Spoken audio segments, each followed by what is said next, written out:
Então vamos lá. Primeiro, o da Coreia. O Boeing vinha para pouso num dia de céu claro, tudo tranquilo, vento calmo, visibilidade excelente, nenhuma questão a preocupar ou dificultar o pouso, exceto que havia diversas aves voando. No caso eram patos. Patos costumam ser um pouco mais pesados que a maioria dos pássaros, mas de toda maneira, o avião tende a poder suportar essas coisas. Só que eram muitos pássaros. Quando o avião veio chegando para pouso, tudo parecia normal, estava coisa de 1 minuto para o pouso no máximo. Ele pegou esse bando de patos e teve a perda grande de potência, e os pilotos fizeram aquilo que se faz nessas horas, por mais que você possa achar estranho. Declararam emergência e arremeteram, deixando de pousar, mesmo estando muito perto e avistando a pista. Por que eles fazem isso? Qualquer problema que tenha, enquanto eles não entenderem relativamente bem qual é a causa dessa confusão, a melhor coisa a fazer, vai para um lugar mais alto, entenda o que aconteceu, procure sanar o melhor possível o problema ocorrido e depois volte para o pouso em segurança. Inclusive, se quando estiver chegando para pouso, tiver fogo no avião, a instrução é sempre essa: arremeta, resolva o problema e depois pouse. Tenho que dizer para você que eu tenho muitos amigos que dizem firmemente: é a única regra da aviação, é a única norma que a companhia me determina, que se eu tiver essa situação, eu acho que eu não vou cumprir. E eu tenho que dizer, sinceramente, felizmente nunca vivi isso, mas eu não sei se eu cumpriria. Eu procuro me esforçar para seguir exatamente os manuais, mas é capaz que viesse alguma ansiedade e eu também tomasse uma decisão diferente.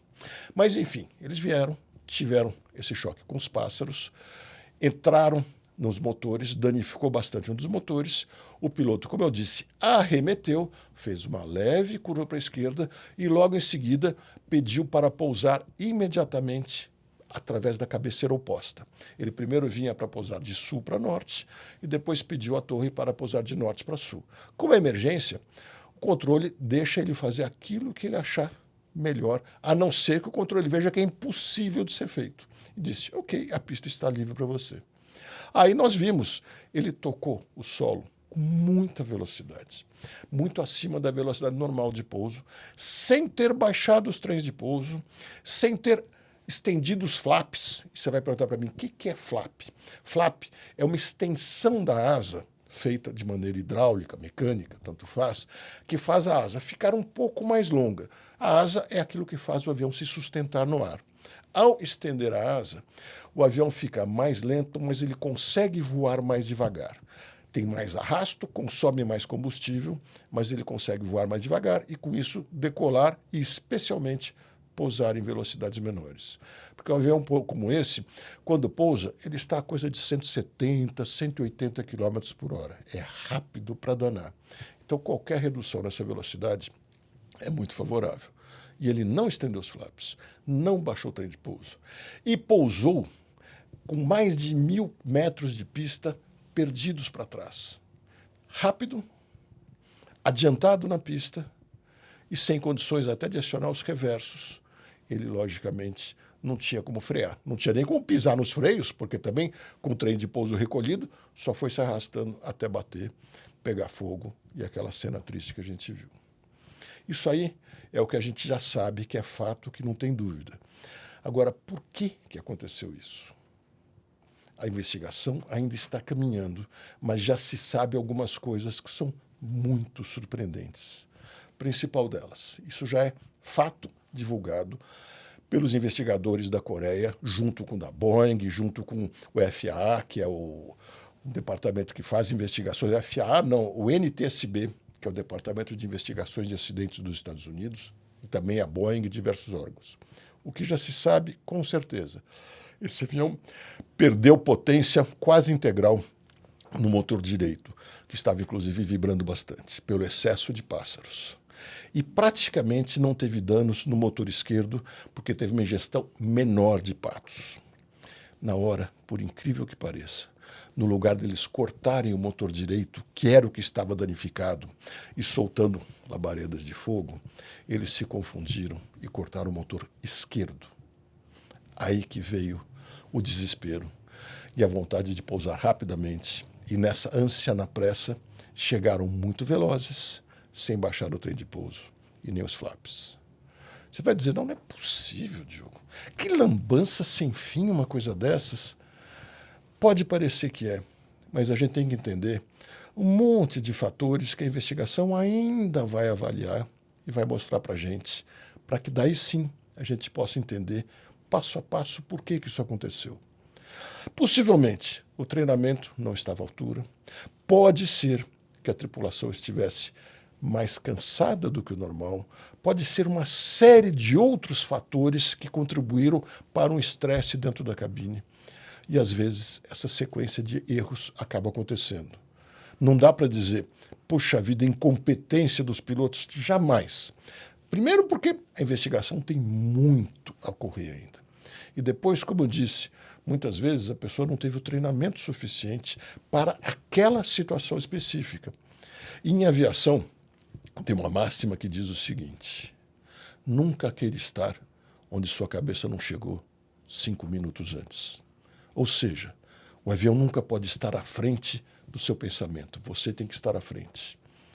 E para isso, a gente tem que ter muito treinamento para prever sempre tudo o que possa vir a acontecer.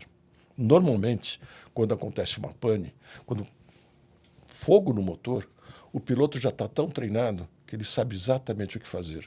Então, mesmo nessa hora, não dá para ter a sensação de que o avião estivesse na frente dele, porque ele já foi treinado para saber reagir. Mas, às vezes, acontece uma sequência de coisas que pega o piloto desprevenido ou não tão bem treinado. É bastante provável que tenha acontecido alguma coisa por aí. Porque nós tivemos, na semana passada, uma reunião entre a Direção de Investigação Aérea da Coreia do Sul e os parentes de passageiros para contarem primeiro para eles o que sabiam que já tinha acontecido e depois soltarem o relatório parcial, que tem o relatório preliminar dos acidentes, normalmente até 30 dias depois do acidente, e o relatório final, quando já tem tudo destrinchado, 1 ano, 1 ano e meio, 2, 3, às vezes até 4 anos depois do acidente.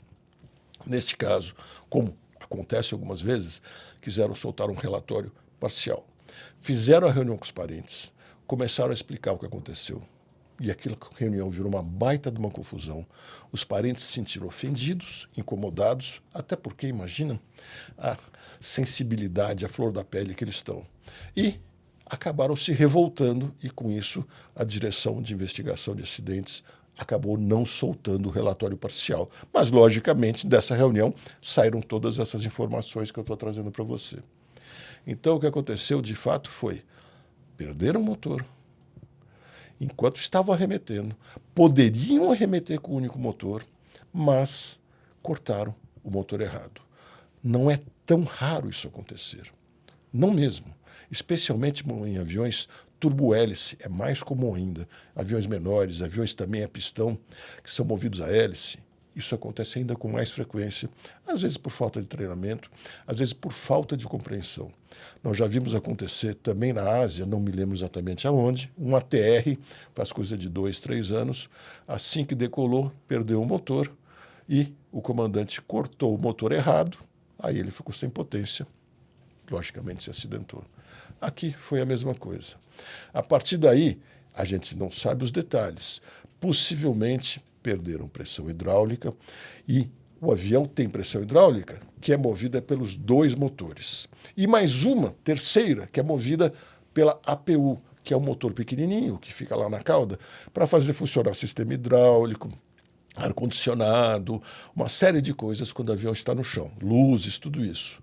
E funciona também para soltar o trem de pouso e os flaps. Esse Boeing 737 é um avião um pouco mais leve, ele pode ser movido com os comandos até mecanicamente. Então, mesmo sem pressão hidráulica, ele consegue manter o voo, mas não consegue baixar o trem de pouso na urgência, na rapidez. Então, muito provavelmente, isso é especulação, ele não teve como baixar o trem de pouso e foi para pouso como conseguiu. E o grande problema é ter chegado no chão com muitíssima velocidade. Olha, Não é nem a primeira nem a segunda vez que se vê histórias de aviões da Coreia do Sul onde a falta de treinamento acabou trazendo problemas. Nós tivemos um Boeing 777 em São Francisco que pousou pouquinho antes da cabeceira da pista, quebrou o avião, morreram, se não me engano, 2 passageiros apenas. Foi uma daquelas fatalidades que você fala, incrível como foi tão pouca gente que morreu e que se machucou de verdade. Foi um estrago muito grande. Chegaram à conclusão que foi também falta do treinamento adequado. Agora, você vai me dizer, então não posso voar em avião coreano? Não, não é isso, não. É que em milhares, milhares e milhares, se não milhões de voos, aparece um outro erro. E aí se nota que esses países onde aparece um outro erro, muitas vezes o treinamento não está tão bom quanto outros países, como, por exemplo, o Reino Unido, Estados Unidos, que tem um treinamento muito bom, e o Brasil tem tido também um treinamento cada vez melhor. Bom, vamos ter que esperar agora, ver o andamento dessas investigações, para a gente ter certeza absoluta do que aconteceu. Por hora, eu posso dizer para você, se for para a Coreia do Sul, se precisar voar num avião desses, até aqui, pelas informações que nós temos, essa tal falta de treinamento é muito pouco para justificar que você não deva voar.